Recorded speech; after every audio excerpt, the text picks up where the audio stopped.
School ছাত্রীর অ্যাকাউন্টে ঢুকলো ৭৫৯ কোটি টাকার উপর ভুতুড়ে টাকা। ব্যাংক বন্ধ থাকায় অনলাইনের দোকানে টাকা তুলতে গিয়ে বিষয়টি নজরে আসে। ওই ছাত্রীর নাম সুপর্ণা রায়। সে হলদিবাড়ি উচ্চ বালিকা বিদ্যালয়ের ৭ম শ্রেণীর ছাত্রী।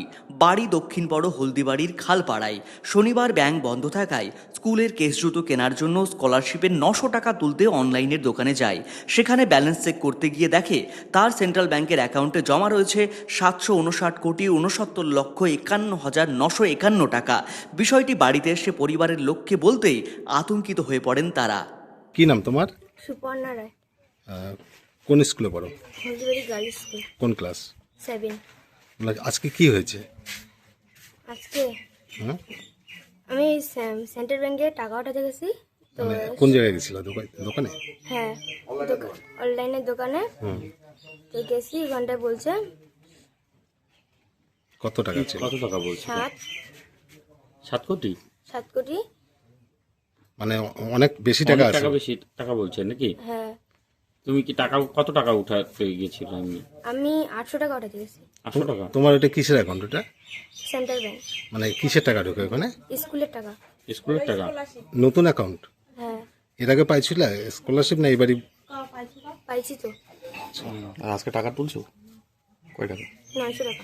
900 টাকাই তুলছে? কত করে ঢোকে তোমার ওখানে? আমার 800 টাকা করে ঢুকে। আচ্ছা, কি নাম তোমার? সুপর্ণা রায়। বাড়ি কোথায়? হলদিবাড়ি খালপাড়া। ঠিক আছে, বলুন কি হয়েছে বলুন তো আজকে? ওই আমার ভাইস্তাকে আর আমার মেয়েকে টাকা উঠাইতে পাঠিয়েছি ব্যাংকে। তো আজকে তো ব্যাংক বন্ধ ছিল, তো অনলাইনের দোকান থেকে টাকা উঠেছে। উঠায় আমার মেয়ে কেস কিনতে গেছে, তো অনলাইনের দোকানে টাকা তুলতে যেয়ে দেখে যে 700 কোটি কত টাকা ঢুকছে। তো ওই টাকাটা ঢুকছে। ঢুকার পরে তো আমাদের বাড়িতে ফোন আসলো, ফোন করলো। তো এখন আমরা তো গরিব মানুষ, আমরা দিন আনি দিন খাই। তো এই টাকাটা যেভাবে আসছে, যেখান থেকে আসছে, ওই টাকাটা যেন ওইভাবেই চলে যায়। মানে এটা নিয়ে কি আতঙ্কে আছে? হ্যাঁ, তো থাকবো না? এইভাবে এত টাকা ঢুকছে, তা আতঙ্কে তো থাকারই কথা। অ্যাকাউন্টটা কি মেয়ের নামে? মেয়ের নামেই এসে। মানে ওই নাকি স্কলারশিপের টাকা ঢুকে? হ্যাঁ, স্কলারশিপের টাকা ঢুকে, স্কুল থেকে ঢুকে। কত টাকা করে ঢুকে এমনি? বছরে 800 টাকা করে ঢুকে। এমনি কি লেনদেন হয় ওই অ্যাকাউন্টে?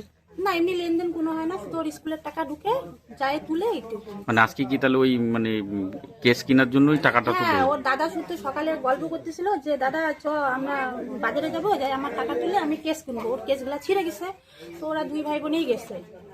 তো যাই দেখে এই যে এরকম। কি নাম আপনার? আমার নাম শম্পা রায় দেবনাথ। আপনার মেয়ের নাম? আমার মেয়ের নাম সুপর্ণা রায়। এটা কোন এলাকা? এটা খালপাড়া। ঠিক আছে।